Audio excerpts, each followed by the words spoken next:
러시아의 우크라이나 전쟁 종식 협상에 대한 첫 결과가 나왔는데 솔직히 말해서 놀랍습니다. 우크라이나와 러시아 대표단 간의 아부다비에서 열린 첫 번째 협상일이 끝났습니다. 그 후 러시아 독재자 블라디미르 푸틴은 중국 지도자 시진핑과 긴급 통화를 했습니다. 흥미롭게도 같은 날 시진핑은 미국 지도자 도널드 트럼프와도 전화 통화를 하며 우크라이나, 이란 무역 문제를 논의했습니다. 공식적으로는 시진핑과 블라디미르 푸틴이 양국 군사기관 간의 관계를 어떻게 강화하고 발전시킬지 논의했다고 발표되었습니다.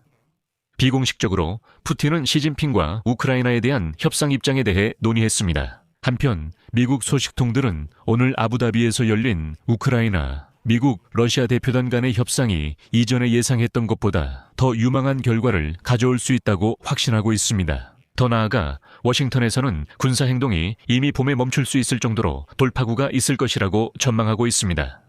하지만 다른 한편으로 협상에 참여한 우크라이나 소식통들은 우크라이나가 자체 군사력에 기대를 걸고 있다고 확신하고 있습니다. 왜냐하면 유럽과 미국이 러시아의 재공격 시 실제로 우크라이나를 위해 싸울 것이라고 크게 믿지 않기 때문입니다. 그래서 키예프는 우크라이나 군대의 강력한 무장과 병력 유지를 고집하고 있습니다.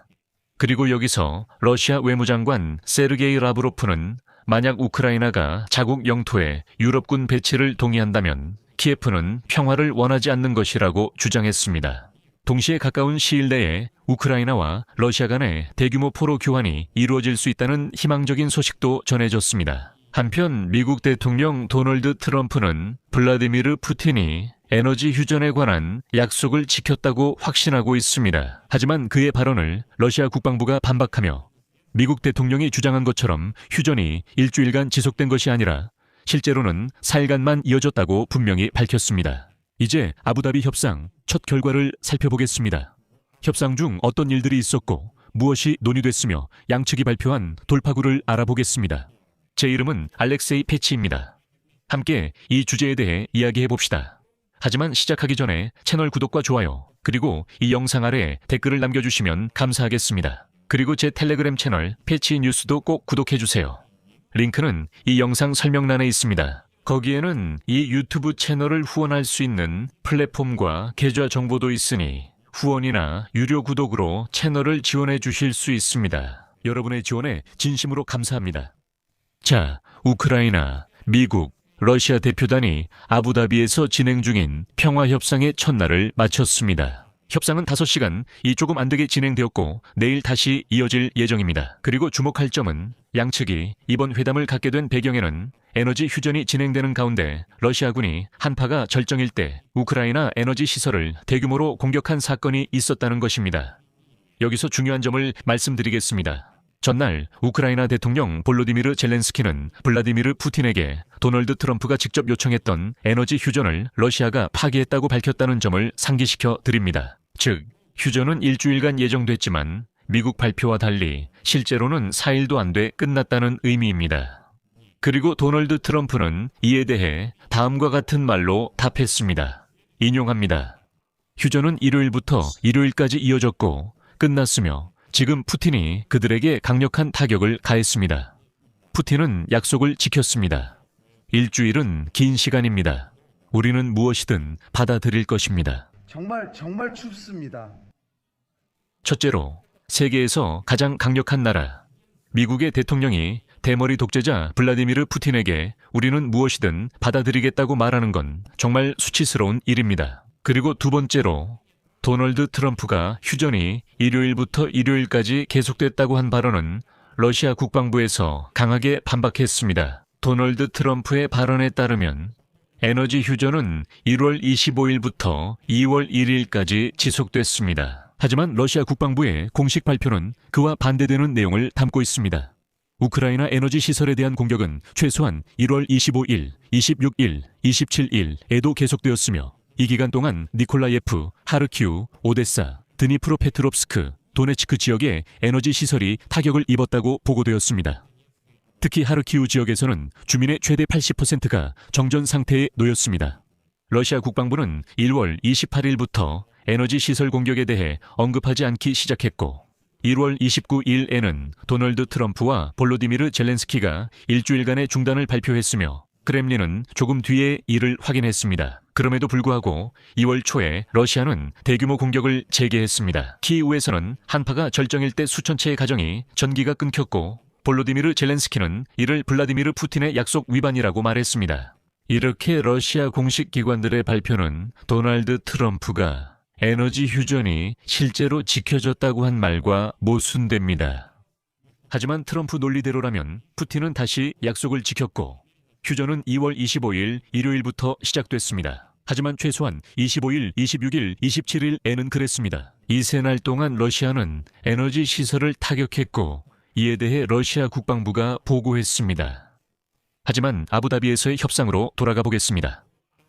아부다비에서의 두 번째 협상 라운드는 오늘 2월 4일과 내일 2월 5일 이틀 동안 진행될 예정입니다. 러시아 연방이 에너지 휴전을 위반한 이후 우크라이나 협상팀의 업무가 조정되었습니다. 키예프는 미국의 긴장 완화 이니셔티브를 지지할 준비가 되어 있으며 모스크바가 이러한 조치에 동참할 준비가 되어 있기를 기대하고 있습니다. 협상 주제 중에는 모스크바가 사실상 중단한 포로 교환 문제가 있었습니다. 현재까지 우크라이나 관리들로부터 공식적인 발표는 나오지 않았습니다. 반면 크렘린은 우크라이나에 대한 최후 통첩을 발표했습니다. 러시아 독재자의 대변인 드미트리 피스코프는 모스크바가 평화적 해결을 위한 문을 열어두고 있다고 주장했지만 우크라이나가 아직 이에 상응하는 결정을 내리지 않았다고 밝혔습니다. 러시아는 군사작전을 계속하고 있습니다. 또한 러시아 연방 외무장관 세르게이 라브로프는 만약 우크라이나 측이 아부다비 협상에서 나토 사무총장 마르크 류터가 이전에 키이우에서 언급한 안보 관련 아이디어를 제시한다면 라고 밝혔습니다. 이것은 블라디미르 젤렌스키가 평화를 원하지 않는다는 것을 보여줄 것입니다. 그리고 이것이 바로 지금 이 협상에서 논의되고 있는 가장 중요한 점입니다. 상기시켜 드리자면 2월 3일 우크라이나 최고 라다에서의 연설에서 나토 사무총장 마르크 류터는 유럽군이 미국의 지원을 받아 평화협정이 체결되자마자 우크라이나 영토에 배치될 것이라고 밝혔습니다. 즉, 바로 이 군대가 우크라이나에 대한 안전보장을 제공할 것이며 더 나아가 이 군대가 안전보장 계획에 따라 어떻게 작동할지에 대한 공식까지도 나왔습니다. 러시아가 우크라이나를 다시 공격할 경우에 말입니다. 우크라이나 군대는 처음 24시간 동안 러시아군에 맞서 혼자 싸우게 되고 그 24시간 동안 서방은 모스크바에 외교적 경고를 보낼 것입니다. 만약 이 경고 이후에도 러시아의 공격이 계속된다면 공격이 시작된 지 최대 72시간 이내에 서방군은 반드시 우크라이나 편에 서서 러시아의 공격을 막기 위해 전쟁에 참전해야 합니다. 그리고 이제 세르게이 라브로프 러시아 외무장관은 모스크바가 서방의 우크라이나에 대한 어떤 안전 보장도 전적으로 거부한다고 밝히면서 이를 인용하자면 러시아에 대한 공격을 위한 교두보를 만드는 것이라고 말했습니다. 그리고 여기서 이상한 메시지들이 나옵니다. 우크라이나 관리들은 익명으로 키이우에서는 앞으로 어떤 평화 합의도 우크라이나의 장기적인 안전을 보장할 수 없다는 인식이 점점 커지고 있다고 밝혔습니다. 국제적 약속이 불확실한 상황에서 우크라이나는 자국의 힘에 의존하는 쪽으로 방향을 잡고 있습니다. 오늘 포리티쿠에서 이렇게 보도했습니다. 즉, 우크라이나는 협상 과정에서 유럽연합 내에서 러시아의 새로운 공격 가능성에 대해 스스로 방어해야 하는 시나리오를 점점 더 자주 고려하고 있다고 합니다. 앞서 우크라이나를 현재나 미래의 침략자들에게 쉬운 먹잇감이 되지 않는 강철 고슴도치로 만들어야 한다는 주장이 제기된 바 있습니다. 여기서 말하는 것은 상시 대규모 군대의 창설, 무인기 기술과 미사일 프로그램의 발전, 그리고 자체 무기 생산의 구축에 관한 것입니다. 하지만 이는 유럽과의 통합 속에서 이루어져야 합니다. 이를 위해서는 방위 부문의 대대적인 개혁, 조달 시스템의 혁신, 인력 모집 방식의 현대화, 그리고 상당한 재정 투입이 필요합니다. 바로 이 지점에서 협상 중 동맹국 보장이 왜 의심받는지 질문이 제기됩니다. 핵심 문제는 나토의 집단 방위 메커니즘에 상응하는 명확한 국제적 의무가 없다는 데 있습니다. 동맹에 가입하지 않은 우크라이나는 결국 동일한 무게를 가지지 않는 양자협정에 의존할 수밖에 없습니다. 추가적인 우려는 워싱턴의 입장이 예측할 수 없다는 점에서도 발생합니다.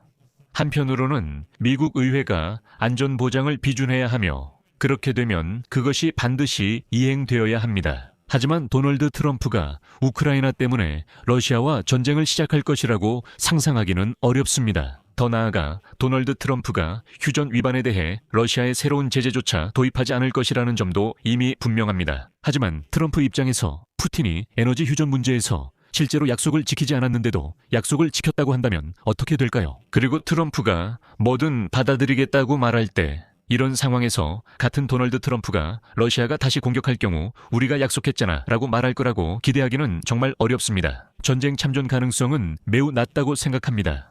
그래서 우크라이나는 유럽에서 가장 강한 군대를 만들자는 협상 아이디어를 적극 추진 중입니다. 협상 과정에서 우크라이나가 약 80만 명 규모의 군대를 유지해야 한다고 주장하고 있다는 것은 잘 알려진 사실입니다. 하지만 휴전이 이루어진다 해도 이러한 구조를 유지하려면 막대한 자원과 체계적인 지원이 필요하기 때문에 유럽으로부터의 이러한 지원 문제에 대해 논의되고 있습니다. 즉, 이 80만 명 규모의 군대를 유지하는 데에는 우크라이나뿐만 아니라 유럽연합도 참여해야 하며 유럽연합이 러시아인들로부터의 방어에 투자해야 한다는 것입니다. 그리고 바로 이 협상에서 마침내 명확하게 법적으로 언급되었습니다. 미국과 유럽 국가들과의 구속력 있는 협정, 그리고 다국적군의 우크라이나 주둔 가능성도 오직 우크라이나 자체 방어의 보조적인 요소로만 고려되고 있습니다. 즉, 먼저 모든 동맹국들이 우리의 방어, 우크라이나 군대에 투자해서 이 강력한 군대를 유지해야 하고 나머지는 모두 부수적인 것이라는 의미입니다. 거칠게 말하면 이것은 일종의 보너스라고 할 수 있습니다. 동시에 폴리티카 매체는 공개적인 발언과 달리 양측 모두 실제로는 더 건설적이라고 확신합니다. 이것은 인정해야 할 점인데 자주 잘못 사용되고 해석되는 형용사입니다. 그래서 미국 대표단은 협상이 이전에 예상했던 것보다 더 전망 있는 결과를 가져올 수 있다고 확신합니다. 그리고 심지어 전투 행위가 이미 봄에 멈추거나 그 강도가 줄어들 수 있다는 합의 형태의 돌파구도 기대되고 있습니다. 그리고 이런 상황에서 흥미로운 일이 벌어지고 있습니다. 블라디미르 푸틴은 아부다비에서 협상을 하는 도중에 시진핑 중국 국가주석에게 급히 전화를 걸어 앞으로 어떻게 해야 할지 논의했습니다. 이번이 올해 블라디미르 푸틴과 시진핑의 첫 통화로 알려졌으며 양측 모두 상황을 극복하려 노력 중입니다. 그리고 사우스 차이나 모닝 포스트의 보도에 따르면 시진핑은 중국과 러시아의 관계가 올바른 궤도에 있으며 두 나라가 관계 발전을 위한 거대한 계획이 필요하다고 밝혔습니다.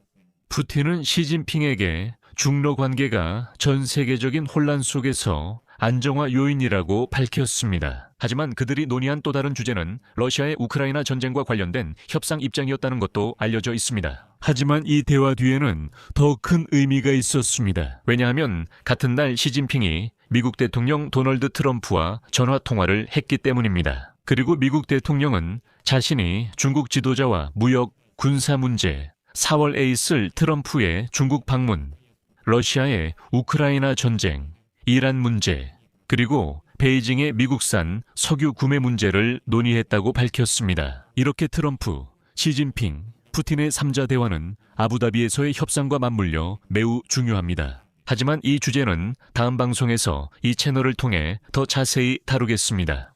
여기서 말을 잠시 멈추겠습니다. 여러분의 의견과 생각을 이 영상 아래 댓글로 남겨주시고 채널 구독과 알림 설정, 그리고 좋아요도 잊지 마세요. 이 영상이 여러분께 흥미롭고 유익했다면 영상 설명에 있는 링크와 계좌 정보를 통해 후원해 주실 수 있습니다. 오늘은 여기까지입니다.